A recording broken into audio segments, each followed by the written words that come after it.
ಪ್ರಣಮಾಮ್ಯಹಂ ಶ್ರೀ ಗೌರಿ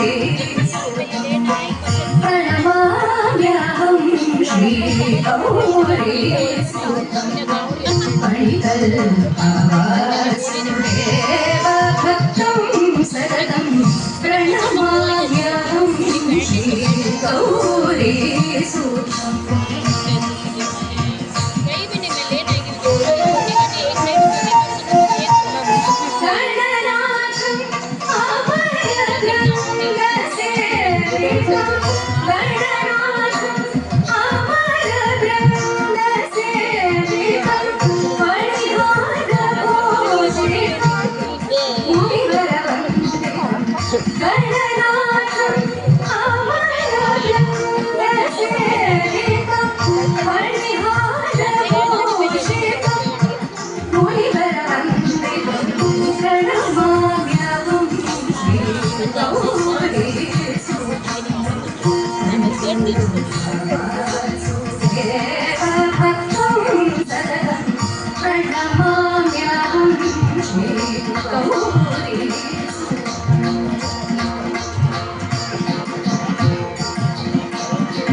ಕೈಲಾಸಪತಿಗೆ ಜಯವಾಗಲಿ.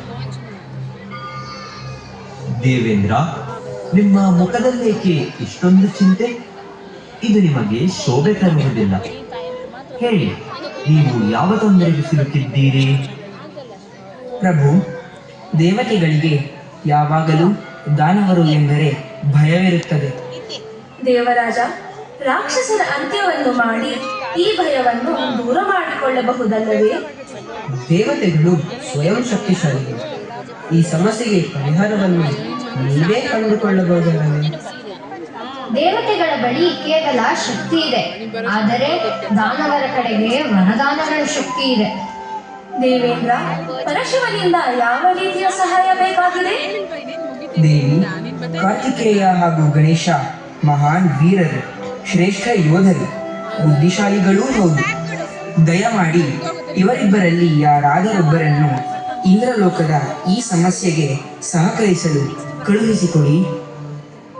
ದೇವೇಂದ್ರ, ಈ ಕಾರ್ಯವನ್ನು ಯಾರು ಮಾಡಬಲ್ಲರೆಂದು ನೀವೇ ಸ್ವಯಂ ನಿರ್ಣಯ ಮಾಡಿರಿ. ಇಲ್ಲ ಪ್ರಭು, ಇದು ನನ್ನಿಂದ ಸಾಧ್ಯವಿಲ್ಲ. ಈ ನಿರ್ಣಯವನ್ನು ತಾವು ಸೂಚಿಸಿದರೆ ಉತ್ತಮ. ಹೌದು ಸ್ವಾಮಿ, ಈ ಕಾರ್ಯಕ್ಕೆ ಇಬ್ಬರೂ ಯೋಗ್ಯರಾಗಿದ್ದಾರೆ. ಯಾರು ಅರ್ಹರೆಂದು ತಾವೇ ಸೂಚಿಸಿರಿ. ತಂದೆಯೇ, ದೇವತೆಗಳ ಈ ಸಮಸ್ಯೆಯನ್ನು ದೂರ ಮಾಡಲು ನಾನು ಸಿದ್ಧನಾಗಿದ್ದೇನೆ. ಪುತ್ರ ಗಣೇಶ, ಈ ಕಾರ್ಯಕ್ಕೆ ನೀನು ಉತ್ಸುಕನಾಗಿಲ್ಲವೇ? ಮತ್ತೆ ನಿಮ್ಮ ಆಜ್ಞೆಗಾಗಿಯೇ ಕಾಯುತ್ತಿದ್ದೇನೆ. ಈ ಪ್ರತೀಕ್ಷೆಗಾಗಿ ನನ್ನ ಇಬ್ಬರು ಪುತ್ರರಿಗೂ ಒಂದು ಪರೀಕ್ಷೆ. ಯಾರು ಪೃಥ್ವಿಯನ್ನು ಮೊದಲು ಸುತ್ತಿ ಬರುವರೋ ಅವರೇ ಇಂದ್ರನಿಗೆ ಸಹಾಯ ಮಾಡಲು ಅರ್ಹರು.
ತಾಯಿಗೆ ಪ್ರಣಾಮಗಳು.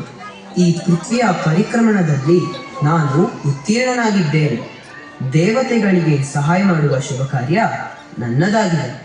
ಪುತ್ರ, ನಿನ್ನ ಸಫಲತೆಗೆ ನಮ್ಮ ಶುಭಾಶಯಗಳು. ಮಾತೆ, ನಿಮ್ಮ ಶುಭ ಹಾರೈಕೆಗೆ ನಾನು ಕೃತಾರ್ಥನಾಗಿದ್ದೇನೆ. ಈ ಪರೀಕ್ಷೆಯಲ್ಲಿ ಮೊದಲು ಉತ್ತೀರ್ಣನಾಗಿರುವುದು ನಾನು. ಸೋದರನೇ, ನೀನು ಕೈಲಾಸದಲ್ಲಿಯೇ ಇರುವಾಗ ಹೇಗೆ ಪೃಥ್ವಿಯ ಪರಿಕ್ರಮಣವನ್ನು ಮೊದಲು ಪೂರ್ಣಗೊಳಿಸಿದೆ? ಹೌದು ಗಣೇಶ, ಪೃಥ್ವಿಯ ಪರಿಕ್ರಮಣವನ್ನು ಹೇಗೆ ನೀನು ಮೊದಲು ಪೂರ್ಣಗೊಳಿಸಿದೆ? ಮಾತೆ, ನನ್ನ ಸೋದರ ಕಾರ್ತಿಕೇಯನು ಭೂಪ್ರದಕ್ಷಿಣೆ ಮಾಡಿ ಇಲ್ಲಿಗೆ ಬರುವ ಮೊದಲು ನಾನು ನಿಮ್ಮಿಬ್ಬರನ್ನು ವಿಧಿವಿಧಾನದಿಂದ ಪೂಜಿಸಿ 3 ಸಲ ಸುತ್ತುವರೆದಿದ್ದೇನೆ. ಮಾತಾಪಿತರಲ್ಲಿಯೇ ಇಡೀ ಜಗತ್ತು ಮೈದುಂಬಿರಲು ಅವರೇ ಸರ್ವಸ್ವರಾಗಿರುತ್ತಾರೆ. ಪ್ರಾಕೃತಿಕ ವೈಪರೀತ್ಯಗಳನ್ನು ಸಹಿಸುವ ಶಕ್ತಿ ಹಾಗೂ ಎಲ್ಲರ ತಪ್ಪುಗಳನ್ನು ಮನ್ನಿಸುವ ಕ್ಷಮೆಯಾದರಿತ್ರಿಯೇ ತಾಯಿ. ಸಕಲ ಭೂಮಂಡಲದ ಸೃಷ್ಟಿಕರ್ತೆ ಅಧಿದೇವತೆಯೇ ತಾಯಿ. ವಿದ್ಯಾಧಿದೇವತೆ ಶಾರದೆ, ಸಿರಿಯಾಧಿದೇವತೆ ಲಕ್ಷ್ಮಿ ಹಾಗೂ ಆಹಾರದ ಅಧಿದೇವತೆ ಅನ್ನಪೂರ್ಣೆ. ಇದೆಲ್ಲದರ ಸ್ವರೂಪಿ ಆದಿಶಕ್ತಿಯೇ ನನ್ನ ತಾಯಿ. ತಾವೇ ಸರ್ವಾಂತರ್ಯಾಮಿ. ಅಖಿಲ ಬ್ರಹ್ಮಾಂಡದ ಸ್ವಾಸ್ಥ್ಯಕ್ಕೆ ಸರ್ವಶ್ರೇಷ್ಠರಾದ ತಮ್ಮನ್ನು ಪ್ರದಕ್ಷಿಸಿ ಬರೀ ಪೃಥ್ವಿ ಮಾತ್ರವಲ್ಲ 3 ಲೋಕವನ್ನೂ ಸುತ್ತುವರೆದಿದ್ದೇನೆ. ಆದ್ದರಿಂದ ತಾನು ಬೇರೆಲ್ಲೂ ಹೋಗಬೇಕಾದ ಅವಶ್ಯಕತೆಯೇ ಇಲ್ಲ ಎಂಬುದೇ ನನ್ನ ಅಭಿಮತ. ಭಲೆ ಕುಮಾರ, ನೀನೇ ಬುದ್ಧಿಯ ದೇವತೆ ಎಂದು ನಿನ್ನ ಜಾಣ್ಮೆಯಿಂದ ಸ್ಪಷ್ಟಪಡಿಸಿದೆ. ದೇವರಾಜ, ಈಗ ಗಣೇಶನೇ ನಿಮ್ಮ ವಿಘ್ನವನ್ನು ದೂರ ಮಾಡುತ್ತಾನೆ. ಧನ್ಯವಾದ ಮಾತೆ. ಗಣೇಶನ ಮಾತು ಅಕ್ಷರಶಃ ಸತ್ಯ. ಹೌದು, ಗಣೇಶನ ಮಾತು ನಿಜ. ನಾನು ನನ್ನ ಸಹೋದರನಿಗೆ ಸಹಕರಿಸುತ್ತೇನೆ. नास्ति मातृसमाच्छाया नास्ति मातृसमागतिः नास्ति मातृसमं त्राणं नास्ति मातೃಸಮಪ್ರಭಾ. ತಾಯಿಗೆ ಸಮಾನವಾದ ಯಾವ ಛಾಯೆಯೂ ಇಲ್ಲ. ತಾಯಿಗೆ ಸಮಾನವಾದ ಯಾವ ಆಶ್ರಯ ತಾಣವೂ ಇಲ್ಲ. ತಾಯಿಗೆ ಸಮನಾದವರು ವಿಶ್ವದಲ್ಲಿ ಇನ್ನೊಬ್ಬರಿಲ್ಲ ಎಂಬುದನ್ನು ಈ ಶ್ಲೋಕ ಬಿಂಬಿಸುತ್ತದೆ. ಜನನಿ ತಾನೇ ಅವನಿ ಅವತಾರಿಣಿ, ಆದಿಯ ಅಧಿಕಾರಿಣಿ, ಜಗನಿರ್ಮಿಸೋಧರಣಿ. ತಾಯಿ ನಮಗೆ ಪ್ರತ್ಯಕ್ಷವಾಗಿ ಕಾಣುವ ದೈವ. ಮಕ್ಕಳಿಗೆ ಆಕೆಯದ್ದೇ ಬಲವು, ನಿರಂತರ ಒಲವು. ಆಕೆ ತೋರುವ ಹಾದಿಯಲ್ಲಿ ನಡೆದರೆ ಸದಾ ಗೆಲುವು.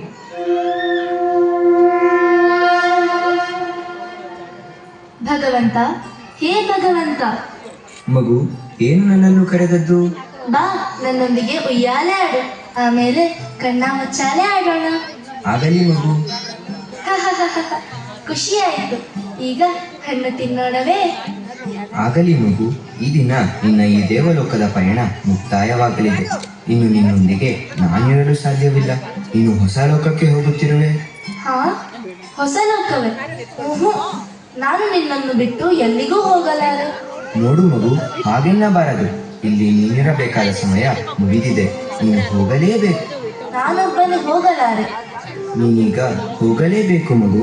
ನಿನಗೆ ಅಲ್ಲಿ ಯಾರ ಭಯವೂ ಇರದು, ತೊಂದರೆಯೂ ಇರದು. ಧೈರ್ಯವಾಗಿರು. ನಿನ್ನನ್ನು ಸಲಹಲು ದೇವತೆಯೊಬ್ಬಳನ್ನು ಅಲ್ಲಿಗೆ ಕಳುಹಿಸಿಕೊಡುವೆ.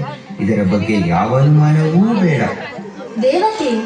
ಆಕೆಯನ್ನು ನಾನೇನೆಂದು ಕರೆಯಲಿ? ಮಗು, ಆಕೆಯೇ ನಿನ್ನ ತಾಯಿ. ನೀನು ಅವಳನ್ನು ಅಮ್ಮ ಎಂದು ಕರೆಯ. ದೇವ, ಈಕೆ ಕರುಣಾಮಯಿಯೇ? ಹೌದು ಮಗು, ತುಂಬಾ ಕರುಣಾಮಯಿ. ಎಲ್ಲ ಕಡೆಯಲ್ಲೂ ನಾನಿರಲು ಸಾಧ್ಯವಿಲ್ಲ. ಅದಕ್ಕೆ ತಾಯಿಯನ್ನು ಸೃಷ್ಟಿಸಿರುವೆ. ನೀನು ನಿನ್ನ ಅಮ್ಮನೊಂದಿಗೆ ನೆಮ್ಮದಿಯಿಂದ ನಿಶ್ಚಿಂತೆಯಿಂದ ಇರಬಹುದು. ಆಗಲಿ ದೇವ, ನಿನ್ನ ಇಚ್ಛೆಯಂತೆಯೇ ಆಗಲಿ.